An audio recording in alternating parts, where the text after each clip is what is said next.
5 years ago, I created my very first Fortnite game, which was a simple aim trainer, and now it is my full-time job, having recently just passed 2 billion plays on my games. So I wanted to take you through my 5-year journey from my first game all the way to now, and share a little bit about what's to come in the future. My game development journey started in April of 2019. At this point, I was in university studying to become a registered nurse, and had recently picked up live streaming on Twitch as a hobby. I mentioned earlier that this first game was just an aim trainer. The main reason for creating this at the time was just to get my name out there as a streamer and to give me something to make content about. This was actually one of the first aim trainers built inside of Fortnite, and it was also one of the only ones to keep track of your score as you played. Looking back now, it seems so basic and wasn't really well done, but I was very proud of it at the time. This game was almost entirely created using island and device settings and didn't require any programming at all. This game got a total of 327 plays, which out of 2 billion isn't very much. A couple months later, I made my second game, which was also an aim trainer. This one, however, involved more of the devices available and used programming using the channel system that Fortnite Creative operated on. I believe at this time there was only 30 channels available, so even making a simple aim trainer, I was pretty limited in what I could do. By the time I made this aim trainer, I had a little bit more of a social media following, so this one ended up getting 1,355 plays, bringing our total up to 1,682 out of 2 billion. After making my first 2 games, it was almost 2 years before I ended up making another one. I graduated from nursing school and got a job, but the more I got into Fortnite content creation, the more I wanted to try and see if I could make that my career instead. Between working as a nurse and content creation, I didn't have a lot of time to make games of my own, but I did play a lot of other people's games and make videos on them, so I didn't completely leave this space. One day when I was streaming, a guy with the username Paperly came into my chat and asked if I would give his Portal gun game a shot. I eventually played it and loved it so much I made a TikTok about it that ended up getting 2.6 million views. This brought about 25,000 people to the game on the first day I posted the video. This is when I first realized just how powerful social media was to promote Fortnite games. I wasn't a big known content creator at the time, but I was still able to get a lot of people into his game, so it didn't even matter. I was still working as a nurse, but wanted to make content creation my full-time job, so I saw this as an opportunity I couldn't give up. This eventually led me to creating my own games again. The first game I decided to make after 2 years of not making games was a Bed Wars. I really liked Money Wars by Team Power, but there were some things I wanted to change, and by creating my own game, I could make it exactly how I wanted.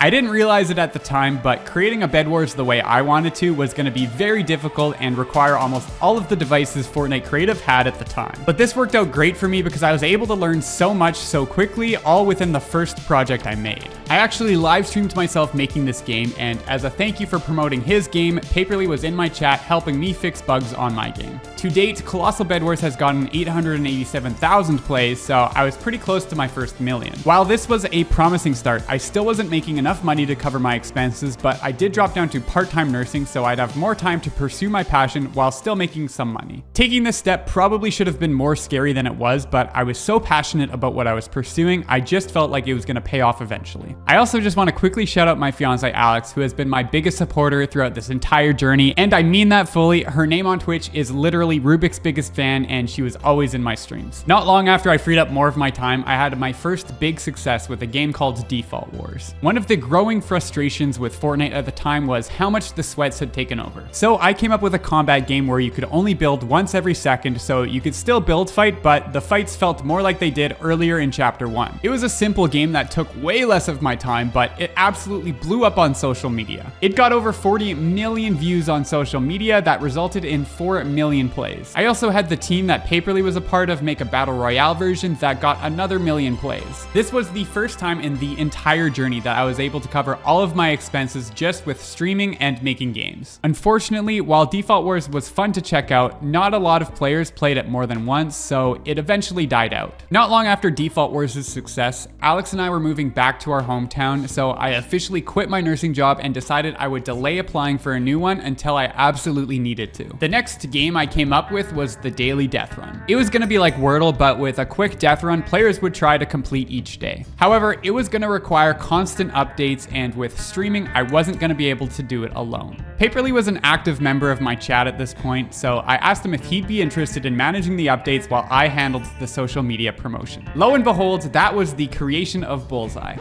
kind of. Despite getting lots of views, not a lot of people went to check out the game, so we ended up scrapping the idea and going back to working on our own projects for a while. In that time, I finished a version of Rocket League but with Fortnite ballers before eventually going back to Paperly with the idea for Bullseye. Our first game was Double Pump Frenzy, which got over 1 million plays, so already we were off to a good start. The next game we made was a combination of Realistics and Tilted Zone Wars, which got another 1 million plays. Over our first couple of months as Team Bullseye, we made a lot of games. Some of them were time-consuming, like our 100-button escape room, and others were more simple, like Speed Simulator, where you literally just run fast. It sounds funny, but Speed Simulator has gotten over 7 million plays, so it just goes to show if the gameplay is fun, people will play it no matter how long it took you to make it. Around this time, because of how well our games were doing, I was fully covering all of my expenses and didn't have to worry about looking for a new nursing job. I also slowly stopped streaming and making videos to help focus on making the games better so we would continue to see the success that we were. If you've heard of Bullseye, chances are the game you're most familiar with is Peace Control 2v2. If you haven't heard of it, it's a box fight game mode where the box is a different shape each round to simulate different scenarios you'd find yourself in a real game. We launched the game in January of 2022, and even though it wasn't an instant success, we did notice something. It had a huge retention rate, which meant if we got 100 players to try it, almost half would come back the next day.